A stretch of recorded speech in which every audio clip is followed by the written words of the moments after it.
Hello friends, good morning to all of you and welcome back to Maximum Academy math classes. दोस्तों, मैं कमलेशन आपका एक बार पुनः स्वागत करता हूं। आज मैं लेकर आया हूं पेपर जो चल रहा है आपका पुलिस कांस्टेबल सीरीज में, जो 23 अगस्त का जो पेपर है, 3 बजे शिफ्ट वाला पेपर है। और इससे पहले मैंने जो दोस्तों इससे पहले के जो भी पेपर हुए, यदि आपने अभी तक नहीं देखे हैं तो प्ले लिस्ट में जाकर आप दे सकते हैं। मैंने आपको विथ अपडेट इनके पेपर सॉल्यूशन डाल दिए हैं। तो दोस्तों यहाँ पर देखिएगा, पहला क्वेश्चन है होलकर शासन के संस्थापक थे। तो होलकर शासन के संस्थापक कौन थे? मल्लावराव होलकर। तो मल्लावराव होलकर के बारे में बात कर लेते हैं हम। तो इन्होंने इंदौर की जो स्थापना की थी 1732 में इन्होंने इंदौर की स्थापना की थी। और यहाँ पर जो इनका जो देहांत हुआ था 1766 में इनका देहांत हुआ था। और भिंड के लाहौर में इनकी समाधि बनी हुई है। और इन्हें मध्य भारत का किंग मेकर भी कहा जाता है, क्योंकि किंग मेकर मतलब ये राजाओं को राजा बनाने का राजाओं की उपाधि देने का काम करते थे, इसलिए इन्हें मध्य भारत का किंग मेकर भी कहा जाता था। सेकंड नंबर का क्वेश्चन है, भारत में किस राज्य का समुद्र तट सबसे लंबा है? तो भारत में सबसे लंबा जो राज्य तट है वो गुजरात राज्य का। तो लगभग इसका जो है ये 1214.7 किलोमीटर ये लंबा राज्य है। ठीक है, अब यहाँ के हम बात कर लेते हैं। यहाँ के जो मुख्यमंत्री हैं, हम अगर अपडेट में कहें कि यहाँ के जो मुख्यमंत्री हैं वो कौन है? विजय रूपाणी। ठीक है, और यहाँ के जो राज्यपाल हैं आनंदीबेन पटेल। ठीक है, अब लगभग हम कहें कि ये जो राज्य सीमा है, लगभग छोटे बड़े बंदरगाहों को मिलाकर कितने टोटल 41 बंदरगाहों को छूता है। और यहाँ के मुख्य न्यायाधीश जो हमारे हैं विक्रम नाथ। ठीक है, अब आगे क्वेश्चन आ जाते हैं। क्वेश्चन है आपका, उस्ताद अजमत अली खान किस वाद्य यंत्र के से संबंधित है? तो उस्ताद अजमत अली खान आपको पता होगा दोस्तों, सरोद वादक थे। ठीक है, इन्हें 1991 में पद्म भूषण से भी विभूषित किया गया था। ठीक है, अब देखिएगा नेक्स्ट क्वेश्चन रीजनिंग का आ गया। तो दोस्तों यहाँ पर कान्हा किसली राष्ट्रीय उद्यान, तो ध्यान रखिएगा राष्ट्रीय उद्यान जो कान्हा किसली राष्ट्रीय उद्यान आपको हर उसमें मिल ही जाएगा। तो कान्हा किसली राष्ट्रीय उद्यान कहाँ स्थित है? तो कान्हा किसली राष्ट्रीय उद्यान आपका है मध्य प्रदेश में। ठीक है, कान्हा किसली उद्यान कहाँ स्थित है? मध्य प्रदेश में। अब बात कर लेते हैं इसकी। तो 1933 में इसे अभ्यारण्य बनाया गया। 1955 में इसे क्या किया गया? राष्ट्रीय उद्यान बनाया गया। और 1974 में इसे टाइगर प्रोजेक्ट में भी शामिल किया गया। ठीक है, और इसका जो स्क्वायर फीट है, यहाँ पर हम कहें कि इसका जो क्षेत्रफल है, क्षेत्रफल कितना है? 940 वो वर्ग किलोमीटर इसका इस जो क्षेत्रफल है। ठीक है दोस्तों, और ये मध्य प्रदेश का सबसे पहला और सबसे बड़ा राष्ट्रीय उद्यान भी है। ठीक है, नेक्स्ट क्वेश्चन है, मध्य प्रदेश में ऑटोमोबाइल उद्योग केंद्रित है। तो मध्य प्रदेश में ऑटोमोबाइल उद्योग कहाँ पर है? पीतमपुरा में। ठीक है, पीतमपुरा को, और पीतमपुरा को हम भारत का डेटा एड भी कहते हैं। ठीक है, नेक्स्ट क्वेश्चन देखते हैं, बी आर अम्बेडकर का जन्म कहाँ हुआ था? तो बी आर अम्बेडकर का जन्म हमें पता है कि मऊ जिले में हुआ था। ठीक है, बी आर अम्बेडकर का मऊ में जो जन्म हुआ था। और इनका जो जन्म हुआ था 14 अप्रैल 1891 को इनका इंदौर में महू के पास हुआ था। और इनकी जो मृत्यु हुई थी 6 दिसंबर 1956 को इनकी मृत्यु हुई थी। इन्हें दोस्तों भारतीय विधिवेता भी कहा जाता है। ठीक है, ये प्रारूप समिति के हमारे अध्यक्ष भी थे। नेक्स्ट क्वेश्चन की ओर चलते हैं हम। नेक्स्ट क्वेश्चन क्या दिया है?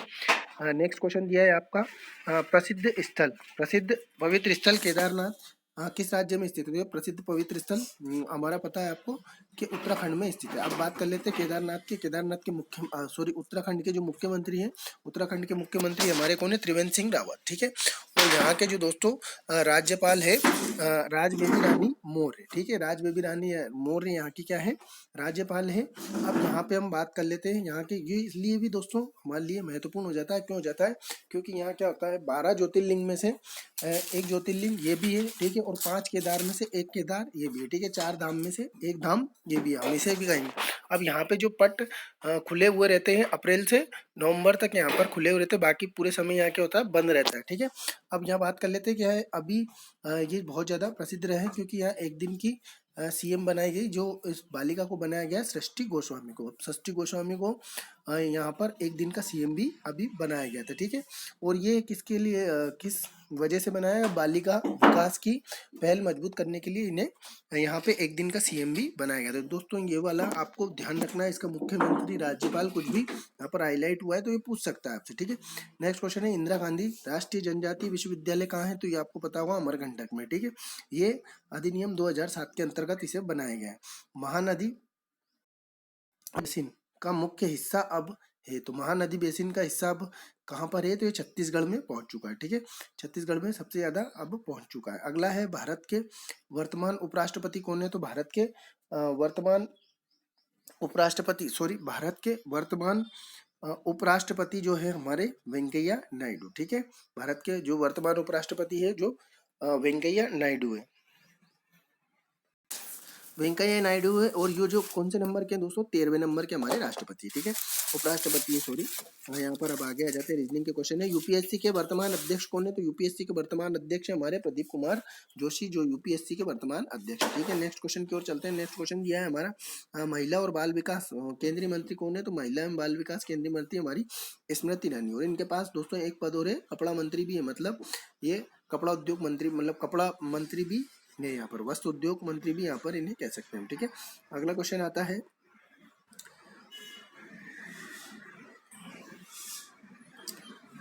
भारत में सबसे पुरानी परिष्करण रिफाइनरी कौन सी है, तो ये क्वेश्चन भी लगभग दोस्तों पूछा ही जा रहा है, लगभग हर सेट पेपर में आपको मिल जाएगा। तो ये सबसे पुरानी जो डिगबोई परिष्करण रिफाइनरी, इसकी स्थापना कब की गई थी, 1901 में की गई थी। ठीक है, ये भारत की सबसे पहली तेल रिफाइनरी भी कह सकते हैं। ठीक है, आगे आ जाते हैं, हम आगे चलते हैं।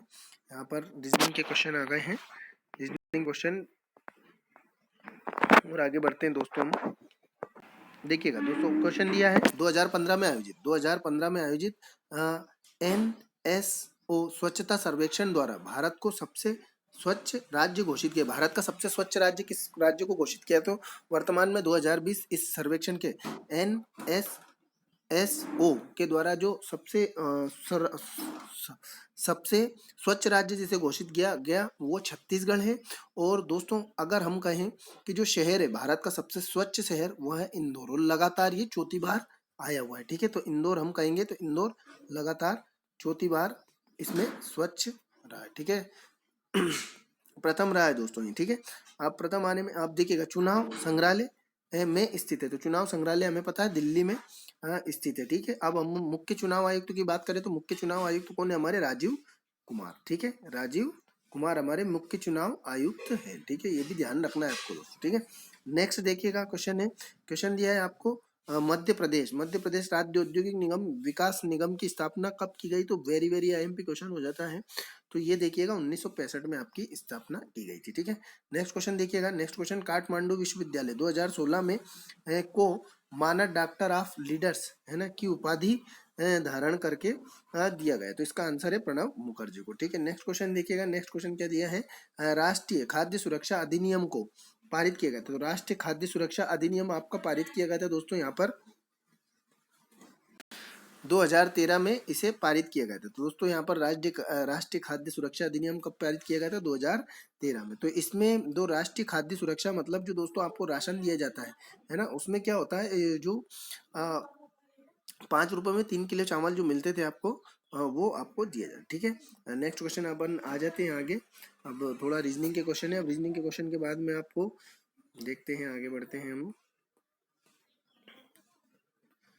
तो 36 नंबर पे क्वेश्चन आ गया, 36 नंबर पे क्वेश्चन है, कांडला राज्य का एक समुद्रिक बंदरगाह है। तो कांडला राज्य का एक समुद्रिक बंदरगाह है, हम कहें तो कांडला राज्य किसका है, गुजरात राज्य का एक समुद्री बंदरगाह है। ठीक है, अब इसका जो वर्तमान नाम है बदल कर क्या रख दिया, पंडित दीनदयाल वर्मा जो है इसका नाम रख दिया गया है। ठीक है, उम्मीद करता हूँ आपको सॉल्यूशन समझ में आया होगा। समझ में आया तो दोस्तों चैनल को सब्सक्राइब, लाइक, कमेंट और शेयर करना ना भूलें। ठीक है, धन्यवाद दोस्तों।